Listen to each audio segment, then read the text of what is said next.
사랑과 은혜가 충만하신 하나님, 부족하고 허물 많은 저희를 백성으로 받아주시고 주의 뜰로 초대하여 주시니 감사드립니다.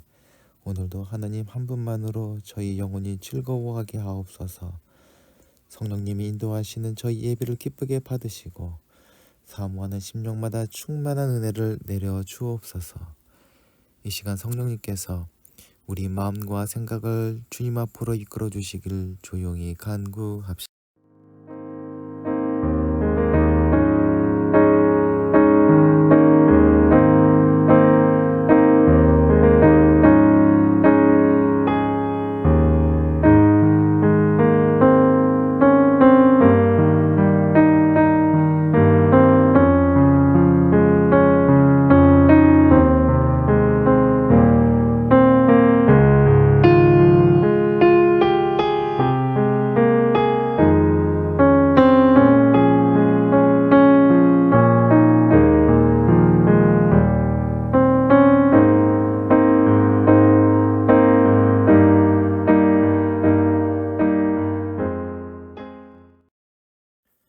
은혜와 사랑이 충만하신 하나님, 가을의 풍성함을 누리는 모든 사람들에게 11월 첫째 주를 맞이하게 하여 주셔서 감사를 드립니다. 세상 속에서 방황하는 저희를 은혜 가운데 선택하시고 깊은 사랑으로 보살펴 주시다가 복된 날에 예배로 부르시어 찬양과 경배 가운데 주님의 임재를 경험하게 하시니 감사를 드립니다. 고물가와 경기 침체로 인하여서 힘들고 어려운 시간이지만 11월 첫째 주일 예배가 하나님께서 값없이 베푸시는 은혜의 잔치가 되게 하여 주시옵소서. 예배 속에서 그 풍성한 은혜를 온전히 누리는 사람이 될 수 있도록 인도하여 주시옵소서. 긍휼이 풍성하신 하나님, 하나님의 크신 사랑에 감사하지 못한 이기심을 회개하오니 긍휼히 여겨 주옵소서. 무엇이 저희로 하여금 위대한 사랑을 느끼지 못하게 하였는지 무감각했던 시간들을 고백합니다. 저희의 죄를 십자가의 보혈로 정결케 하여 주시기를 또한 간절히 소망합니다. 보좌에 앉으셔서 공의로 심판하시는 전능하신 하나님, 겸손히 주께 구하오니 이 나라와 이 민족을 기억하여 주시옵소서. 불신이 가득한 세상을 믿음으로 살아가다 보면 저희는 다윗처럼 이러지도 저러지도 못하는 상황을 만날 수 있음을 고백합니다. 출구가 보이지 않아도 끝까지 포기하지 말고 생각지도 못한 방법으로 저희를 건지실 하나님을 바라봐야 함을 알게 하여 주시옵소서. 온갖 조건과 기준으로 저를 규정하려는 세상의 소리 말고 내가 처한 상황과 처지 말고 하나님이 들려주시는 말씀으로 나아갈 바를 확립할 수 있게 하여 주시옵소서. 그리고 이 나라를 위해 세우신 지도자들에게 하늘의 지혜를 부어주셔서 그들을 통해 화평과 행복 그리고 진리와 정의가 이 나라와 민족 가운데 충만하게 하여 주시옵소서. 한 주간 살아갈 때에 힘들고 어려울지라도 믿음과 인내로 본이 되는 자가 되어 하나님의 약속에 참여하는 자가 되게 하여 주시옵소서. 아울러 주님을 따르며 생명의 열매를 맺음으로 하나님의 살아계심을 증거하고 성령의 인도하심 속에서 항상 말씀과 기도로 승리하게 하여 주시옵소서. 이 한 공동체를 사랑하시는 하나님, 하나님을 기쁘시게 하는 공동체로 세워져 갈 수 있도록 주님께서 인도하여 주시옵고 공동체 식구들의 소원을 기억하여 주셔서 필요한 은혜를 풍성하게 채워 주시옵소서. 주님의 계획하신 가운데에 준비하고 있는 교회가 목사님 네 분 통하여서 아름답게 세워질 수 있도록 주님 지혜와 능력 그리고 도눔자를 보내어 주시옵소서. 아울러 주호군도 주님께서 붙잡아 주시사 모든 약한 것들은 강건케 하여 주시옵고 주호군으로 말미암아 하나님께서 크신 영광 받아 주옵소서. 하나님께서 세워주신 문봉적 봉소가 든든하게 자리를 잡게 하여 주시어서 하늘의 생명과 은혜를 베푸는 통로로 온전히 사용되게 하여 주시옵소서. 이 모든 간구를 우리 구주 예수 그리스도의 이름으로 기도하옵나이다. 아멘.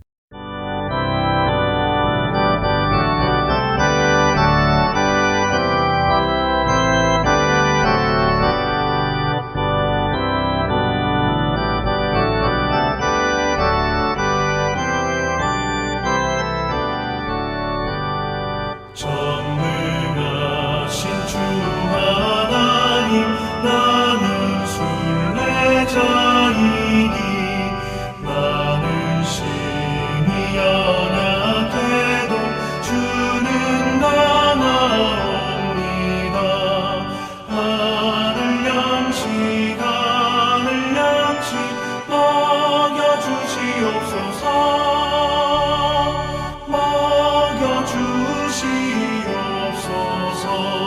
수정 같은 생명수를 마시도록 하시며 불과 구름 기둥으로 나를 인도하소서.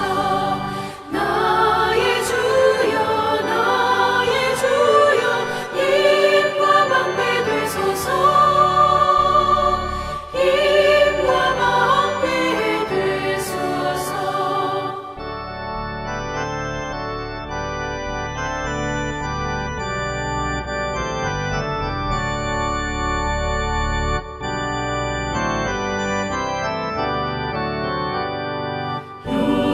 요단강을 건널 때에 겁이 없게 하시고 저기 배는 가나안 땅 편히 닿게 하소서. 영원토록 주께 찬양하리라. 주께 찬양하리라. 아멘.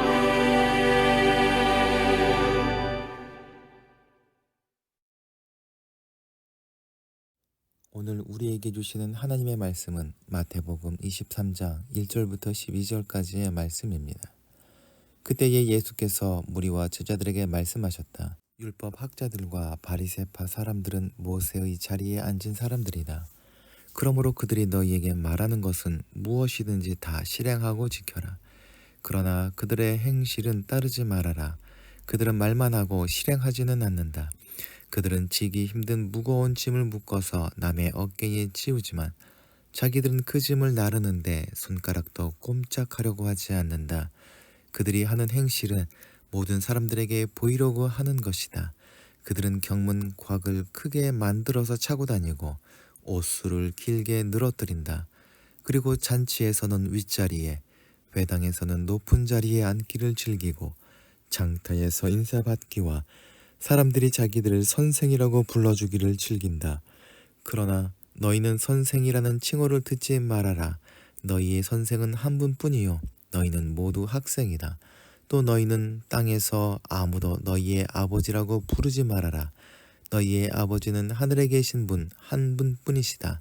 또 너희는 지도자라는 칭호를 듣지 말아라. 너희의 지도자는 그리스도 한 분뿐이시다. 너희 가운데서 으뜸 가는 사람은 너희를 섬기는 사람이 되어야 한다. 자기를 높이는 사람은 낮아지고 자기를 낮추는 사람은 높아질 것이다. 아멘.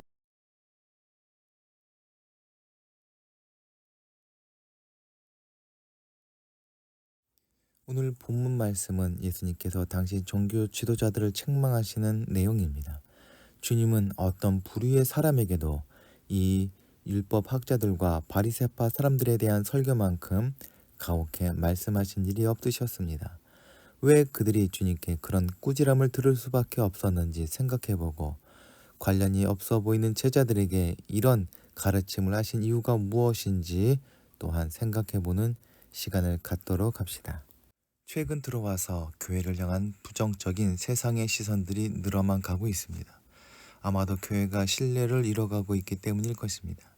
교인들의 수가 늘어나 사회적 영향력이 무시할 수 없게 되고 커다란 건물과 많은 예산을 이용할 수 있게 되어 예전에는 할 수 없었던 일들을 할 수 있는 힘 있는 공동체로 성장하였지만 교회는 오히려 세상의 손가락질을 받는 공동체가 되어가고 있습니다. 이런 과정 가운데서 보여지는 교회의 모습은 직분을 통해 자신을 과시하려는 풍조는 만연하고 자랑을 위한 헌신과 봉사와 경건에 힘쓰는 자들이 넘쳐나고 있습니다. 윗자리와 높은 자리를 마음에 품는 이들이 섬기겠다고 본이 되겠다고 하는 모습이 넘쳐나는 곳이 교회가 아닐까 생각합니다. 이렇게 세상과 다를 바 없으며 스스로 거룩하다고 말하는 일부 교회 공동체의 모습에 세상이 곱지 않은 시선을 보내는 듯합니다. 오늘 본문의 말씀을 주님이 드시는 회초리로 삼아 새롭게 거듭날 수 있는 기회로 삼아야 할 것입니다. 예수님 당시를 비롯해서 지금까지도 유대인들이 삶에서 가장 중요하게 생각하는 것은 토라, 즉 모세오경입니다. 유대인이었던 사도 마태는 이것을 의식하여 예수님의 말씀을 5개의 묶음으로 모아서 복음서에 담았습니다. 산상수훈을 시작으로 파송에 관한 설교, 하늘나라에 대한 비유들, 그리고 교회 공동체를 향한 가르침을 이어서 예루살렘에서 하신 마지막 설교들이 그것입니다.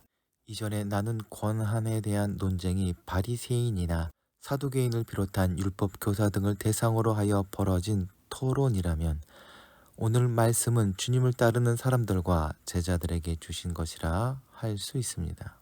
예수님께서 오늘 말씀을 하실 때에 그 자리에 종교 지도자들은 없었던 것 같습니다. 앞서 본문을 볼 때에 그들은 어느 계명이 크냐는 주제로 예수님을 함정에 빠뜨리려 했으나 실패하였고, 역으로 주님이 그리스도가 누구신지에 관한 질문을 하였을 때 전혀 답을 하지 못함으로써 예수의 권위에 압도당한 채 그 자리를 떠났던 것 같습니다. 그리고 오늘 본문을 남아있는 무리와 제자들에게 선포하셨습니다.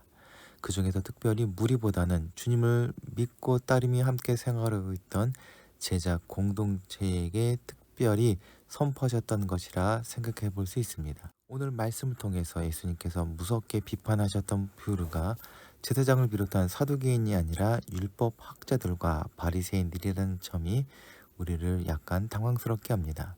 왜냐하면 당시의 모든 권력과 이권을 독식하고 있었던 사람들은 제사장과 사두개인들이었고, 그나마 이들의 타락과 세속적인 성향을 비판하며 경건한 삶을 사람들에게 강조하고 가르쳤던 사람들이 바리새인들과 율법 학자들이었기 때문입니다. 예수님께서 보셨던 이들의 잘못된 점이 무엇이며 그들을 대면하여 직접 비판하지 않으시고 제3자라 할 수 있는 무리와 제자들 앞에서 그들의 이야기를 하셨던 이유가 또한 무엇인지 함께 생각해 보도록 합시다.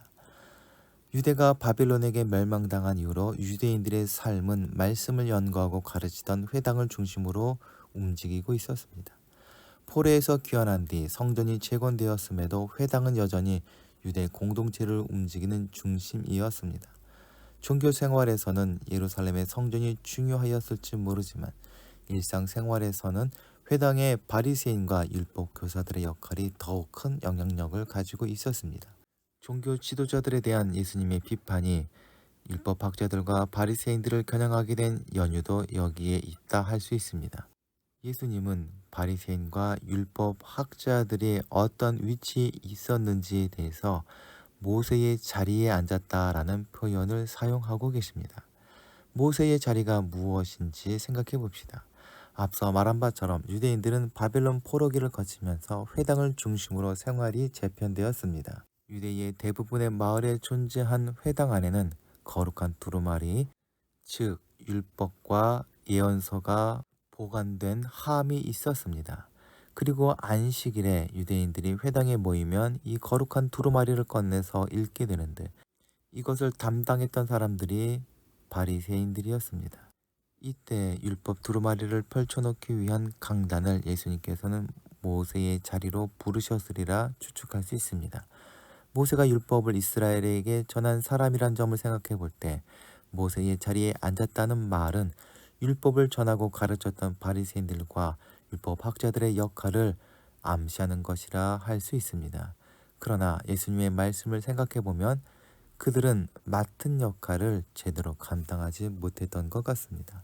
예수님께서는 서기관들과 바리새인들이 모세의 자리에 앉은 사람들로서 율법을 보존하고 나름대로 연구하고 가르쳐 주었기에 일반 사람들이 율법을 배우고 나름 지킬 수 있게 한 사람들이라 그들의 지위를 인정하셨습니다. 그렇기에 예수님께서는 율법학자들과 바리새인들이 말하는 것을 행하고 지키라고 말씀하십니다. 그러나 예수님께서는 바리새인들과 율법학자들의 행위는 따르지 말라 하십니다. 그들이 말씀을 전혀 지키지 않고 방탕한 삶을 살았던 사람들이라는 것보다 그들이 율법의 의미와 목적을 왜곡하여 지킬 수 없는 무거운 짐으로 만들었다는 점을 지적하신 것입니다. 율법학자들이 정리해 놓은 율법은 613개로 알려져 있습니다. 그리고 이 율법들을 제대로 지킬 수 있도록 해주는 세부적인 규정이 만들어집니다.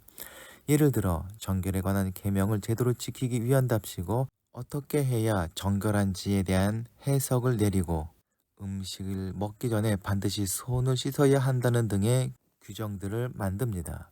이렇게 만들어진 규정을 전통이라 부릅니다. 시간이 지나면서 이 전통들은 늘어나게 되어서 마침내 일반 사람들은 다 알 수 없을 만큼 그 숫자가 많아져 버립니다. 예수님께서는 서기관들과 바리새인들의 이러한 전통을 무거운 짐으로 규정하십니다. 613가지에 이르는 모세율법과 이를 해석한 수천 개에 이르는 전통을 보통 사람들이 다 알 수도 없는 일이고 안다고 할지라도 다 지키기란 더더욱 불가능합니다. 율법만을 생각하는 율법 교사나 바리새인들이 이것을 나름 지킬 수 있을지 모르겠지만 일상생활을 하는 사람들에게 이 모든 것을 지키는 것은 불가능에 가까운 일일 수밖에 없습니다. 이를 지키지 못하는 사람들을 죄인으로 낙인 찍는 바리새인의 행태에 보통 사람들은 절망할 수밖에 없었을 것입니다. 예수님께서 선포하시는 완성된 율법이란 의무와 책임의 법이 아니라 해방과 은혜의 법입니다. 그렇기에 바리새인의 말은 듣되 그들이 말하는 전통과 행위는 본받지 말라 하신 것입니다. 나아가 예수님께서는 바리새인들과 율법학자들의 행태를 지적하십니다. 그들이 하는 행실은 모든 사람들에게 보이려고 하는 것이다. 그들은 경문과학을 크게 만들어서 차고 다니고 옷수를 길게 늘어뜨린다. 그리고 잔치에서는 윗자리에, 회당에서는 높은 자리에 앉기를 즐기고 장터에서 인사받기와 사람들이 자기들을 선생이라고 불러주기를 즐긴다. 분명히 바리새인들과 율법학자들이 경건한 삶을 살기 위해서 최선을 다하는 것은 부인할 수 없습니다. 그들이 주야로 말씀을 묵상하라는 율법을 지키고 있고 경건한 복장을 함으로써 행동을 절제하고 가르치기 위한 권위를 유지하는 일에 애를 씁니다. 그러나 이런 행동의 목적이 정말 하나님 앞에서 경건한 삶을 살기 위한 것이 아니라 자신들을 사람들 앞에서 뽐내려고 하는 위선에 불과한 것일 때에 그들의 경건과 행동은 아무런 가치가 없으며 오히려 주님의 분노만을 일으킬 뿐입니다. 예수님께서 바리새인과 율법학자들을 책망하신 것은 단순히 그들을 비난하기 위함이 아니라 그들을 반면 교사 삼아 교회 공동체의 다음이 무엇인지 제자들에게 알려주기 위한 목적이었습니다. 교회의 공동체의 다음이 무엇인지 주님의 말씀을 계속 들어보도록 합시다. 사람을 따라가는 공동체는 피언코 길을 잃어버릴 수밖에 없습니다. 그래서 우리는 오직 예수 그리스도만을 선생님으로 모시고 그 가르침과 삶을 배우고 따라가야만 바리새인들과 율법학자의 실수를 피할 수 있습니다. 우리의 선생님은 오직 한 분 그리스도이시고 우리는 그 앞에서 학생된 형제 자매들이라는 생각이 교회다움의 중요한 원리입니다. 교회 공동체는 예수님의 가르침에 절대적으로 기초해야 하며 예수님의 말씀을 배우고 따름에 있어서 어떠한 높고 낮음의 계층이 있을 수 없습니다.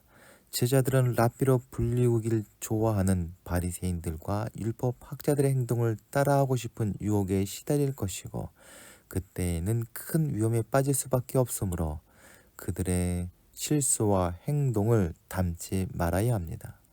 10절에 나오는 지도자라는 호칭은 신약 성경에서 이곳에서만 나타나며 70인 역에서도 나오지 않습니다. 이 단어의 원래적 의미는 길을 안내하는 인도자 또는 지도자이지만 흔히 선생이라는 뜻으로 사용됩니다. 따라서 사실상 8절의 선생과 동의어이며 영어에서 멘토와 동일한 의미를 가진 것으로 보아야 합니다. 8절과 마찬가지로 예수님은 제자들에게 이러한 역할을 수행할 수 있는 유일한 분이십니다. 교회 공동체에서 그리스도는 참된 인도자이시며 겸손히 섬기는 종의 모습을 보여주셨습니다. 공동체를 이끄는 지도자라고 생각하기 쉬운 사람은 역설적으로 고난의 길을 가신 겸손하신 그리스도를 생각해야만 합니다. 예수님은 주님을 따르는 제자의 길을 11절, 12절에서 다음과 같이 말씀해 주셨습니다. 너희 가운데서 으뜸가는 사람은 너희를 섬기는 사람이 되어야 한다. 자기를 높이는 사람은 낮아지고 자기를 낮추는 사람은 높아질 것이다. 제자도의 핵심은 커다란 경문곽을 차거나 긴 옷수를 타는 것에 있지 않습니다. 잔치 자리에서 상석에 앉거나 회당에서 높은 자리에 앉기 위한 것도 아닙니다. 오히려 예수님께서 자신의 생애와 죽음을 통해서 보이셨던 것 같이 낮아지고 또 낮아져서 사람들의 종이 되어 섬기며 나누며 베푸는 사랑의 삶을 살아가는 것입니다. 대가를 바라지 않고 타인의 필요를 채우고 그들을 돌보는 태도를 가진 사람이 천국에서 높은 사람입니다. 바로 이와 같이 자신을 낮추는 사람이 예수님께서 보실 때 가장 가치 있는 삶을 살아가는 복된 자입니다. 로렌스 수도사는 어느 날 문제가 많기로 소문난 수도원의 원장으로 임명되었습니다. 그가 수도원의 문을 두드리자 젊은 수도사들이 몰려나와 백발이 성성한 노 수도사를 보고 나이든 수도사가 왔구나. 어서 식당에 가서 접시를 닦으시오라고 명령했습니다.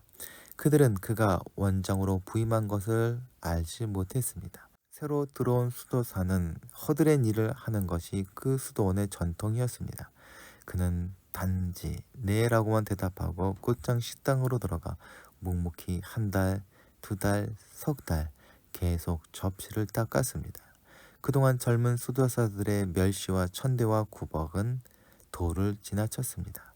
석 달이 지났을 때 감독이 감사차 그곳에 왔습니다. 젊은 수도사들은 그의 방문으로 쩔쩔매었습니다. 감독이 원장님은 어디 가셨나 하고 묻자 그들이 대답했습니다. 원장님은 아직 부임하지 않았습니다. 감독이 깜짝 놀라며 이렇게 말했습니다. 아니 그게 무슨 소린가? 내가 로렌스 수도사를 3개월 전에 임명했는데. 감독의 말에 젊은 수도사들은 아연실색해 즉시 식당으로 달려가 노 수도사 앞에 무릎을 꿇었습니다. 그 후부터 수도원은 모범적인 수도원으로 변했다고 합니다. 자기를 낮출 때 높아집니다. 그리스도인의 경건함은 교회가 아닌 세상 가운데서 드러나게 됩니다. 진정한 경건은 자신의 우월함을 뽐내는 자랑이 아니라 세상을 살리는 하나님의 능력이 드러나는 것입니다. 이한 공동체는 주님의 가르침을 겸손히 따르는 참된 제자 공동체로 부름받아 세워진 공동체입니다. 주님의 가르침대로 세상을 섬기는 겸손한 공동체로 낮고 연약한 사람들에게로 나아가야 할 것입니다. 아울러 주님의 지혜와 능력을 힘입어 세상을 살리는 공동체로 하나님의 기쁨이 되며 사람들에게 사랑받는 공동체로 세워져 가길 소망합니다. 다 함께 기도하시겠습니다. 사랑과 은혜가 충만하신 하나님, 율법 학자들과 바리새인들이 말하는 바는 듣고 행하고 그들의 행위는 본받지 말아야 함에도 율법학자와 바리새인과 같은 모습이 이미 자리 잡고 있는 것은 아닌지 돌아보게 하여 주옵소서. 높아질 것을 기대하고 낮아지는 자가 아니라 주님의 모범을 따라 낮아지고 섬기는 자로 살아갈 수 있는 저희가 되게 하여 주시옵소서. 우리 구주 예수 그리스도의 이름으로 기도하옵나이다. 아멘. 함께 공동체의 고백을 하시겠습니다. 하나, 우리는 문제가 있습니다. 둘, 문제에는 끔찍한 대가가 있습니다. 셋, 하나님은 해결책을 가지고 계십니다. 넷, 그 해결책은 믿음으로 누립니다. 지금은 양을 위해 목숨을 바치신 예수 그리스도의 깊은 은혜와 하늘과 땅의 주인 되시는 하나님 아버지의 크신 사랑과 성령님의 감동과 인도하심이 이 시간 머리를 숙인 이한 공동체의 식구들 위해 이제부터 영원토록 함께하여 주시기를 간절히 축원하옵나이다. 아멘.